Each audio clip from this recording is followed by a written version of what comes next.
Abavandimwe mukunda ijambo ry'Imana, uyu ni wa mwanya mwiza twegera intebe y'ubuntu maze tukabumbura ijambo ry'Imana yacu yudukesha byose. Nk'uko umubiri ukenera ibiwutunga, ni nako imibereho yacu y'iby'umwuka ikenera ijambo ry'Imana buri munsi.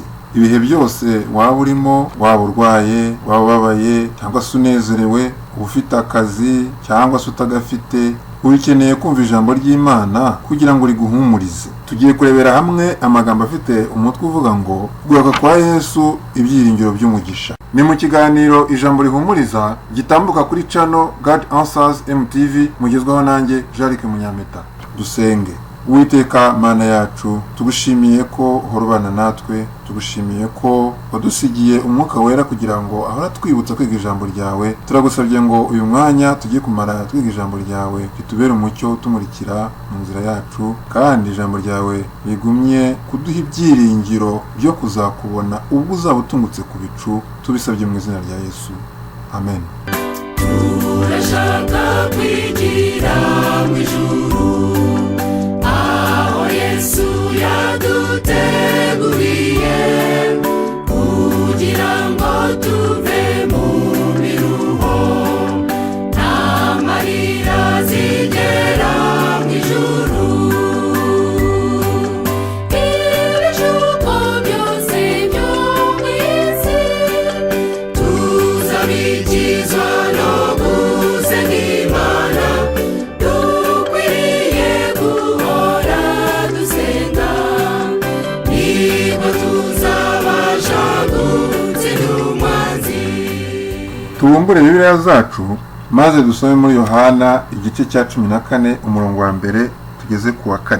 Ntimuhagarike imitima yanyu, mwizere Imana nanjye munyizere. Mu rugo rwa Data harimo amazu menshi, iyaba adahari mba mbabwiye, kuko ngiye kubategurira hanyu. Kandi ubwo ngiye kubategurira hanyu, nzagaruka mbajyane iwanjye, ngo aho ndi namwe muzabeyo. Kandi aho njya inzira murayizi. Mu by'ukuri aya ni amagambo adutera ibyiringiro Yesu Kristo yasize atubwiye, atwizeza yuko mu rugo rwa Data mu ijuru hari amazu menshi. Ni ukuvuga ngo uko twaba tungana kose, umubare uwo ari wo wose uzajya mu ijuru, nubwo hajyayo amamiliyoni n'amamiliyoni, umuntu wese uzabasha kugerayo azabasha kuhabwa inzu ye, azahabwa urufunguzo rw'inzu ye, inzu adakodesha, inzu azabamo iteka ryose. Iri rero ni isezerano rikomeye cyane, isezerano ritika imitima yacu, kandi ni isezerano dutera ibyiringiro. Kandi ubwo ngiye kubategurira hanyu, nzagaruka mbajyane iwanjye, ngo aho ndi namwe muzabeyo. Kugaruka kwa Yesu ntago ari inkuru yanditswe n'abantu babitekerereje, ntago ari amateka, ni we ubwe wabyivugiye. Yarivugiye ati nzagaruka mbajyane iwanjye kugira ngo aho ndi namwe muzabeyo. Ni ukuvuga ngo kugaruka kwa Yesu ni ihame ridakuka, kandi ni ukuri kuzuye, kandi nyir'ubwite niwe wabyivugiye. Niyo mpamvu rero abakristo, abizera Yesu Kristo, twizera yuko Yesu Kristo azagaruka byanga bikunze. Yesu yarivugiye ati ni njye nzira n'ukuri n'ubugingo, ntawe ujya kwa Data ntamujyanye. Inzira ijya mu ijuru ni Yesu Kristo. Kumwizera, kumwemera nk'umwami n'umukiza, ukamwegurira ubugingo bwawe, ukareka kugendera mu by'isi, ukareka kugendera mu mwijima w'isi uwo ari wo wose, ukava mu byaha, ukihana, ugahindukira, ukagira imibereho yejejwe. Uko niko kwakira Yesu Kristo. Amahirwe ya kabiri jye nawe twarayahawe, kandi nyamuneka reka tuyakoreshe icyo twayaherewe. Sinizeye ko hazaboneka andi mahirwe ya gatatu, kuko icyo nzi cyo nuko umwami Yesu ari mu nzira aje kurangiza iby'isi. Amahirwe ya kabiri jye nawe twarayahawe, kandi nyamuneka reka tuyakoreshe icyo twayaherewe. Sinizeye ko hazaboneka andi mahirwe ya gatatu, kuko icyo nzi cyo nuko umwami Yesu ari mu nzira aje kurangiza iby'isi. Nuko nyamara ntabwo bibuza ko hari abakirensa iryo sezerano. Urwandiko rwa kabiri rwa Petero igice cya 3 umurongo wa 3 aravuga ngo mubanze kumenya iki, yuko mu minsi y'imperuka hazaza abakobanyi bakobana bakurikiza irari ryabo, babaza bati iri sezerano ryo kuza kwe ririhe, ko uhereye aho basokuruza basinziriye byose bihora uko byahoze, uhereye ku kuremwa kw'isi. Ibyo ngibyo ni ukwigiza nkana. Ayo ngayo ni amagambo yo gupfobya isezerano ryo kugaruka kwa Yesu Kristo. Haravuga ngo igihe mwabivugiye, nyamara ijambo ry'Imana riratinda ariko ntirihera. Ni ukuvuga ngo icyo Imana yavuze izagisohoza byanga bikunze, kandi Yesu yabyivugiye ati ndagiye subiye kwa data kandi nzagaruka mbajyane iwanjye. Ndetse iyo dusomye mu Byahishuwe igice cya 21 duhereye ku murongo wa mbere, nanone tubona uko Yohana yeretswe iby'ijuru rishya n'isi nshya. Mbona ijuru rishya n'isi nshya kuko ijuru rya mbere n'isi ya mbere byari byashize n'inyanja yari itakiriho. Mbona ururembo rwa Yerusalemu nshya rumanuka ruva mu ijuru ku Mana rwiteguye nk'uko umugeni arimbishirizwa umugabo we. Numva ijwi rirenga rivuye kuri ya ntebe rivuga riti dore ihema ry'Imana riri hamwe n'abantu kandi izaturana nabo bazaba abantu bayo, kandi Imana ubwayo izabana nabo iba Imana yabo. Izahanagura amarira yose ku maso yabo, kandi urupfu ntiruzabaho ukundi, kandi umuborogo cyangwa gutaka cyangwa kuribwa ntibizabaho ukundi, kuko ibya mbere bishize. Iricara kuri ya ntebe iravuga iti dore byose ndabihindura bishya, kandi iti andika kuko ayo magambo ari ayo kwizerwa n'ay'ukuri. Kandi iti birarangiye, ni njye Alufa na Omega, itangiriro n'iherezo. Ufite inyota nzamuhera ubuntu kunywa ku isoko y'amazi y'ubugingo. Unesha azaragwa byose, nanjye nzaba Imana ye nawe aba umwana wanjye. Aya magambo tubona mu Byahishuwe igice cya 21 harimo amagambo y'ibyiringiro, harimo amagambo yuje urukundo, amagambo atwereka yuko Imana izahanagura amarira yose ku maso y'abantu yacu, kandi ko urupfu ntirutazongera kubaho ukundi. ari imfubyi ndetse n'indushyi zose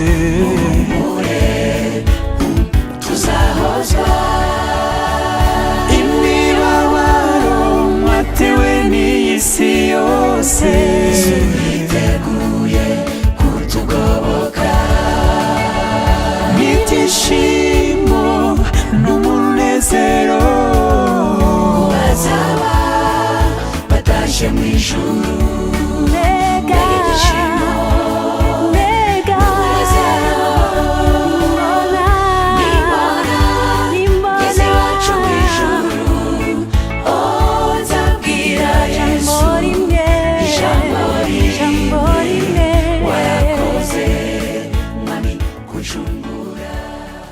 Niba hari ingaruka y'icyaha yageze ku nyoko muntu kamubabaza cyane, icyo kintu ni urupfu. Urupfu twese rutugeraho, uwavutse byanga bikunze azanapfa, kereka abo Bibiliya itubwira bazasangwa ari bazima ubwo Yesu Kristo azaba agarutse. Abazasangwa ari bazima ubwo Yesu Kristo azaba agarutse, Bibiliya itubwira ko bazahindurwa bakambikwa umubiri utapfa, bazamburwa umubiri ubora bambikwe umubiri utabora. Hanyuma azabaho n'umuzuko wa mbere, ariwo muzuko w'abakiranutsi, aribo bapfuye bizera Yesu Kristo, ngo hanyuma duhereko nitumara guhindurwa duhereko tuzamukane nabo. Erega natwe dukwiriye kugira ibyiringiro yuko Yesu Kristo azagaruka agasanga tukiriho. Ashobora kugaruka agasanga tukiriho nk'uko ashobora kugaruka agasanga twarasinziriye. Icyangombwa kandi cy'ingenzi ni uko duhora twiteguye, tukiboneza, tukamesa ibishura byacu, tugakomeza amategeko y'Imana, kandi tugakomeza kugira kwizera nko kwa Yesu, ku buryo nubwo wapfa ejo icyangombwa nuko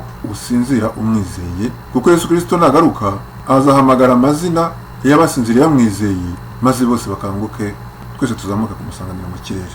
Bavandimwe rero, ni ahacu kugira ngo turusheho kwitegura Yesu Kristo ugiye kugaruka, kandi ni ukuri bidatinze Yesu Kristo agiye kugaruka, kuko ibimenyetso byose byahanuwe byaragaragaye.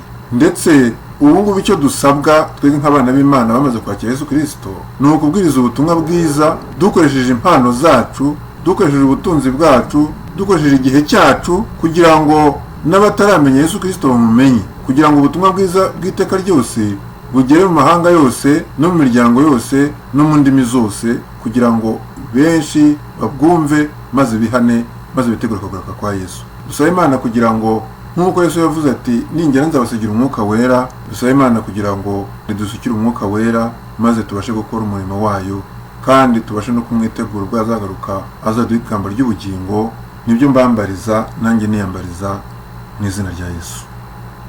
Ntakinezeza nko kugororerwa utsindiye ingororano waharaniye igihe kinini, sujya wiyumvisha ibyishimo wagira igihe umwami aguhamagaye nk'intwari inesha. zinesheje imbune zakira ndetse n'izibukwe.